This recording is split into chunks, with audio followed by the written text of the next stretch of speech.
Hey there, Taurus. Let's talk about what 2025 has in store for you. And really, what this is set to be a year of is wrapping up cycles, wrapping up these cycles that have been reoccurring since 2018 and focusing on who you are and where you're going. Now, where this all kind of starts from is Uranus transiting through your sign. Now, Uranus is the planet of unpredictability, unexpected energy. It's the planet of freedom and authenticity. And so, what happens is Uranus out there in the sky, it wants for us to live our most true and authentic lives. It is a planet of unpredictability because it doesn't really do what astronomers think it's going to do. They think it's going direct, then it all of a sudden goes retrograde. It actually is the only planet that can go out of its orbit, where the other planets are moving around like this. Sometimes the sky will go straight out. You just never know what to expect with Uranus. And as a result, it takes on that energy in astrology as well. It's the planet that brings us things that we don't really anticipate, but really, ultimately, in the end, it's pushing us outside of our comfort zone and getting us into areas that are much more fitting for who we are now. And um, they ultimately work out better for us because it gets us back on our paths. Now, Uranus, as I said, takes 80 years to go around the sun, where we take 365 days. So 80 of our years, or 80 of Uranus's years, is one of our years. Now, when it moves into a sign or when it moves into a house in your birth chart, this is a time frame where some major shifts and changes are coming. Radical shifts and changes, and because they're needed. Now, as it moved into your sign in 2018, you could feel it coming like some lightning, right? It is. It's a very electric planet because it shakes things up. And as a result, it's shaking you up from the inside out. Back in 2018, it's looking at how you carry the weights and the burdens of others on your shoulders. Taurus represents shoulders and, in the physical body. And you normally will carry on the responsibilities and the duties of other people on your shoulders. And Uranus comes along and it's like, do you really want to be doing this anymore? Are you really into this here? Do you want to take care of all these things? No, you don't. And so, not just that, not just carrying all the weights and things of other people, but just having to work constantly hard, having to be practical and focused on taking care of the needs of other people before you're really looking in and taking care of what makes take taking care of yourself and what makes you happy. Here comes Uranus and it goes, I don't like that. Let's shake things up a bit. So as a result, we find that when Uranus moves into a sign, it kind of radically transforms who you are and how the world sees you, especially if it's going over your ascendant. But when it goes into your sign, it's really making you dig deep within and go, who am I? What is it that I do want? What feels right to me? And what do I need to release in order to bring in this new? Sometimes those things that need to be released, the universe will release them for you because sometimes, and especially with Taurus, this can be the case, being ruled by Venus, you love comfort. And so getting stuck in comfort zones, it's pretty easy to do. Now, Uranus comes along and it pushes us outside of those comfort zones because it knows that we can't grow and become the truest version of ourselves if we stay stuck in the past. So, as a result, this has been a long time of transforming how you look, how you operate, who you spend your time with, who you put your energy into. And as a result, the world is seeing you differently and more so the true version of who you are. Now, it wraps up its leg in your sign technically in 2026, but this is really one of those last years where it fully goes through and it's closing up these cycles. Now with that, it has you doing a lot of introspection this year, making sure you're taking a personal inventory of how truly you are living the life that you want to be living. Now, as Uranus continues its leg through your first house, another preview we're going to go to your house of money next and see how your house of money is being impacted this year as well. Now, once Uranus dips out of your sign for a little bit this year, that's going to be in the summertime. When it dips out, you're going to get an insight and an intel of what is going to be coming for the next 8 years in terms of your house of finances. Now, you have the planet of freedom and liberation going through your house of money, all possessions, things that you hold of value, including your self worth. So you have this planet that goes, where are we stuck and limited in these areas? And how can we shake things up in order for you to become financially independent, become financially free, to become um, content and happy with what it is that you value in life, how much you value yourself, how much you value the service that you bring to the world, and how much the world is reflecting that back to you. These are the themes that Uranus is going to take as it moves into that second house for its 7, 8 year cycle going through there. You'll get a heads up on that of how that's going to be making that impact for you this year. Now, embrace innovation and change with that. You may find that, let's say that you do some side projects, maybe you have a second job, maybe you just have a passion project that you're doing. This is the type of energy where Uranus is very entrepreneurial. And as it moves in this 80-year cycle where it's never been in your second house, it's giving that energy that, hey, I want to be able to do my own thing. And that might have been part of this process of you finding that over the past several years as it's gone through your sign that you want to do your own thing. You want to have more freedom in your career. This is the type of energy that's really, really going to solidify that and bring some great things through. If you have been thinking about doing some side projects, this will just catapult it into the next level. Now, let's move on to the house of home and family. We've talked about how you're doing personally, we've talked about money, but let's talk about home and family. One of the major themes of 2025 for everybody is Jupiter moving into the sign of Cancer. Jupiter out there in the sky takes 12 years to go around the sun. So it hasn't been here for 12 years. And when it moves into the sign of home and family, Jupiter brings attention to that for us.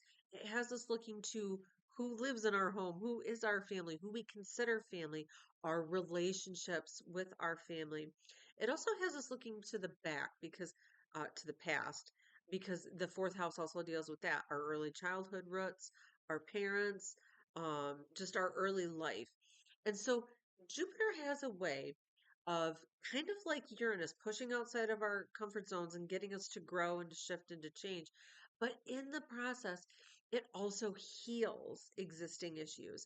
Now, the fourth house is also where our um, inherited generational traumas, our inherited generational belief systems, that's where they land as well too. So as Jupiter moves through here in this 12-year cycle, you may also find, since you're already being quite introspective anyway, that this is a year where you're looking to the past and looking at how the dynamics of what the family belief systems, family mottos, whatever they may have been, were placed onto you, and they may not necessarily reflect your beliefs anymore. Jupiter gives you the ability to not only recognize that, gives you a chance to break that cycle, to heal that, and to heal any cracks that may have appeared with family in general. Even if family's not around anymore to have these conversations with, this really opens this up opportunity for forgiveness and healing to occur. Now, now we have that happening. And then on top of that, we also have Mars retrograde that is working to to really go through that bottom half of your chart this year. This is really where this lends to that introspection type of energy. Mars takes 2 years to go around the sun. So we're going in this 2 year cycle now where maybe some things were initiated in terms of home and family. Maybe you thought about moving a couple of years ago, but things have kind of delayed that. Now we have Mars coming back and that gets that energy going again. Maybe you wanted to make changes in family. Maybe you wanted to have, um, you know, uh, conversation with family about some of these issues that are surfacing that you're finding. Mars gives you the confidence and the courage to make that happen. And it also gives us that energy to sustain. So if you're remodeling your house, you got Mars coming through in this 2 year cycle, really giving you that energy to keep up with whatever it is you need to do. But it also helps us to assert yourself. So if you need to have conversations with family, especially about things that really impact you, impact your emotional health, because that's what Cancer deals with is our emotional health. Having it do that is going to be extremely beneficial for you. Absolutely beneficial in many, many ways. So we have that. Definitely a great thing. Now let's move on to love, our relationship houses here. Mercury retrograde is going to be happening here as well. And this is a lot of energy that lends to that introspection and going within. Now, when we have Mercury, the planet of the conscious mind, going retrograde, retro means looking to the past. So there's going to be a lot of conscious looking to the past of certain cycles that repeat in relationship, especially around communication, because that's what Mercury has to deal with.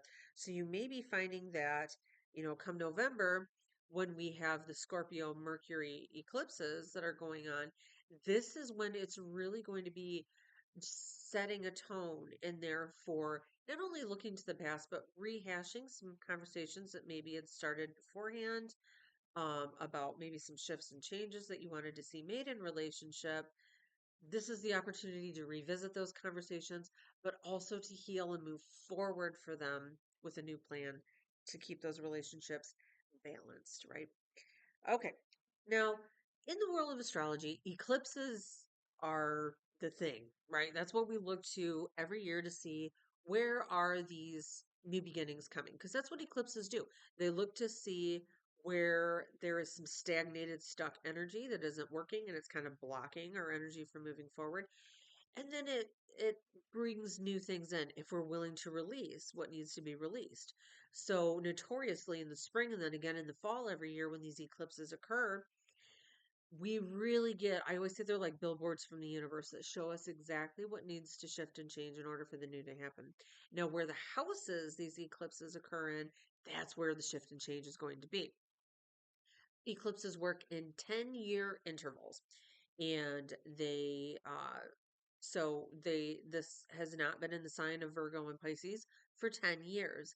Now, another thing that happens with the eclipses as well is that they work in these intervals as well with the true node, north node, and the south node. Wherever the eclipses go, that's where these guys want to follow. And what those represent is the trajectory of where our life purpose is going now and things that we're trying to move away from, maybe past life karmic indicators that we're trying to move from. Those are also happening in the sign of Virgo and Pisces, but this hasn't been 18 years since this has occurred. Now, all of that, what in the world does that mean? For you, where the eclipses are happening this year is going to be in the fifth house and the 11th house. Now, with that, we're looking to see where, gosh, there's a lot of different layers to this. So I'm going to start out with actually a little bit beforehand. So we have Saturn and Neptune, two slower moving planets that are also moving in to these areas for you. Now, what's happening with that? These are huge cycles. 220 years it takes for Neptune to go, and it takes 30 years for Saturn to make its revolution around the sun. What it's doing is Saturn is trying to have you think in the long term of what is best for you. It is also saying that in order to do that, you need to set boundaries and limits. You need to set a plan to make it happen. But it's also really, really important to go through and set limits on yourselves and others so that you can attain these goals. Where that is occurring is going to be in this 11th house for you over here, 11th house, 5th house down here. And then, of course, we have Neptune following in right after that, and that is the planet that helps us dream, and it doesn't like boundaries and limits.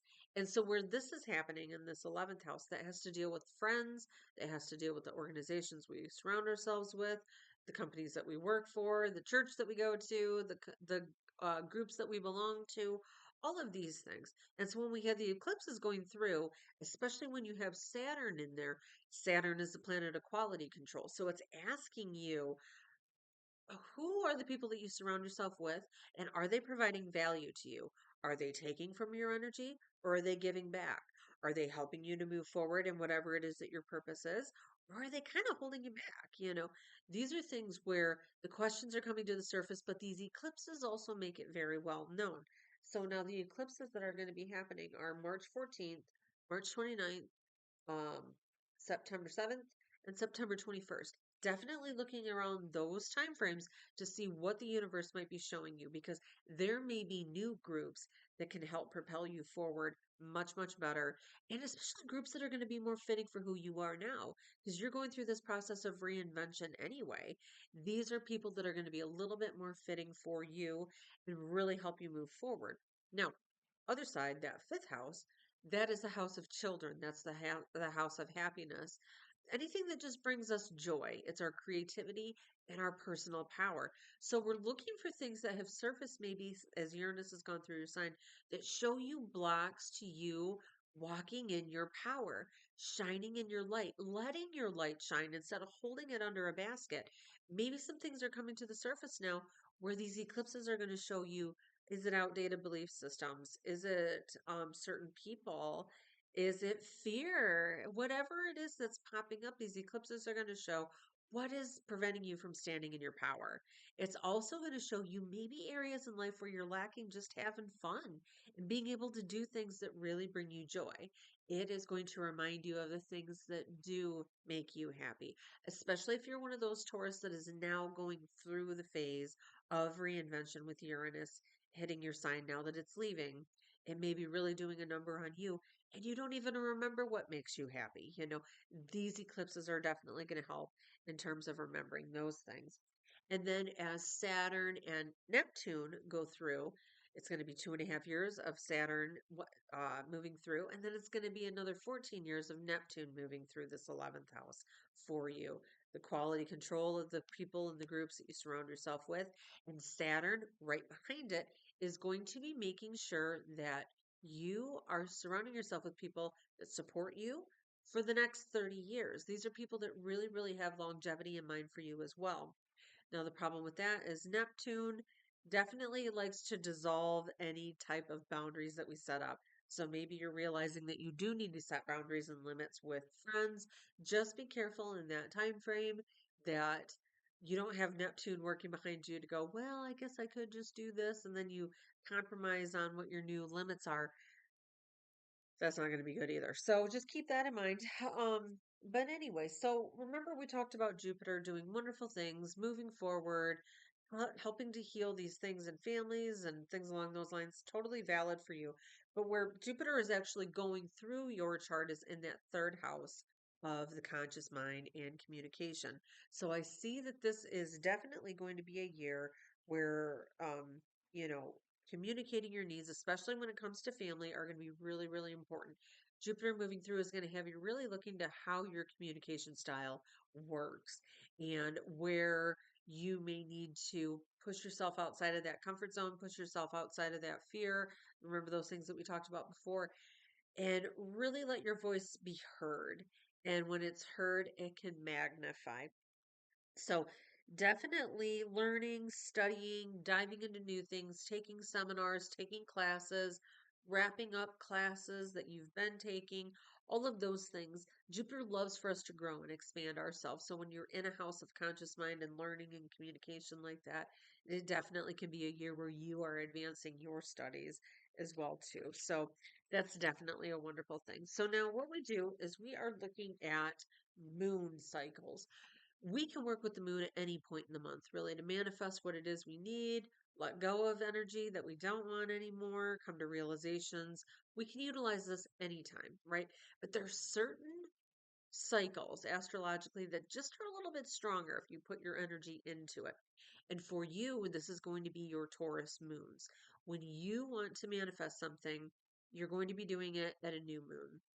Now, the Taurus new moon is on April 27th. This is where you're putting in your seeds of intention for shift and change for the things you want to manifest, especially if it's coming to this new life and stepping into who you are. What is it that you want to manifest? This is the time to do it. Now, when you're looking to release things that aren't working, maybe things just come to a head and a breaking point and you just can't ignore it. That's what happens at a full moon. And the full moon is going to be November 5th. So be sure to put your intentions, things that you need to surrender and release into that moon. And I think you'll be amazed at how quickly your manifestations come into life. So next we're going to talk about birthdays, specific birthdays. If your birthday isn't in here, it doesn't mean things aren't going to be happening for you. You may find that some of these things resonate, some of them don't. You might think that you go with another birthday because it sounds more like you. This is just general based off of astrological events with certain dates for birth dates. If you want to know how this is personally impacting your chart, I have a link below. You can schedule a Zoom reading with me and we can actually go over Where is Jupiter bringing luck and opportunity to your chart? Where is Uranus radically shaking things up for you? All of those things for your specific chart.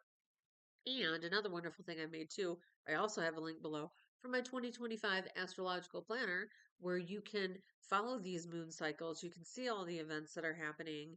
A little bit of astrology 101. It's just a great book. There's that. There's my plug. Anyway, back to birthdays. So if your birthday falls between April 21st and April 24th, Pluto out there is going to be squaring up against your sun. Now, Pluto is the planet of transformation. We didn't really touch on, Pluto finally moving into Aquarius. That's a huge, huge thing. That was the largest event that happened last year. Basically, the planet of transformation moving into the sign of new things.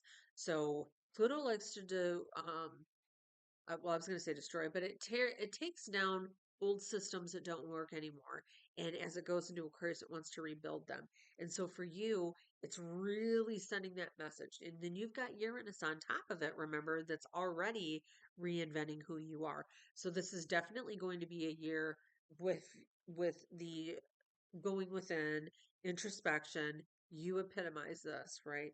Peeling back old layers so that you can find the answers to what it is that you're looking for, especially who am I and what do I want to do moving forward.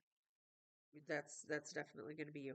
Now, May 13th to the 20th, Uranus, that we were just talking about, is aligned with your sun. So there's that freedom seeking, independent energy. It can almost be rebellious because it's so tired of being something else that everybody needs it to be that it just wants to be itself. And so you're taking on that energy as well.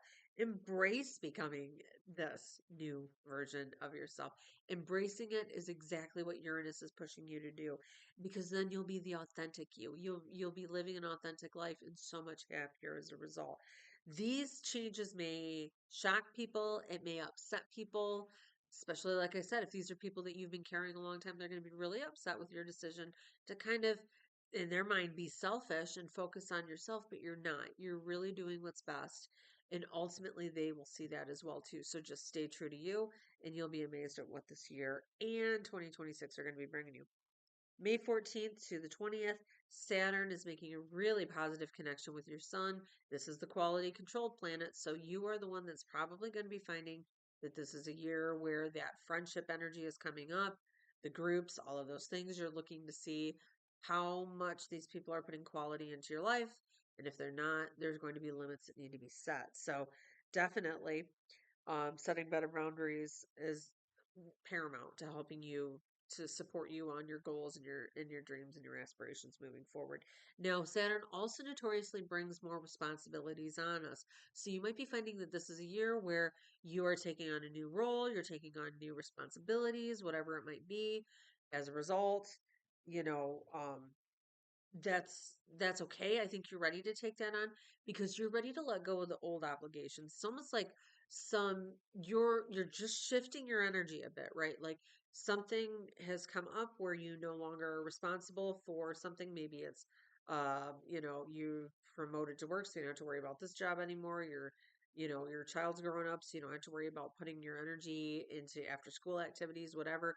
But now there's another situation that's popped up that's already taking that time. So additional responsibilities are there, but those old obligations are farther, falling away and you're ready to take on new ones. So these are the things that are happening for you this year. I thank you so much for watching and we'll see you next time.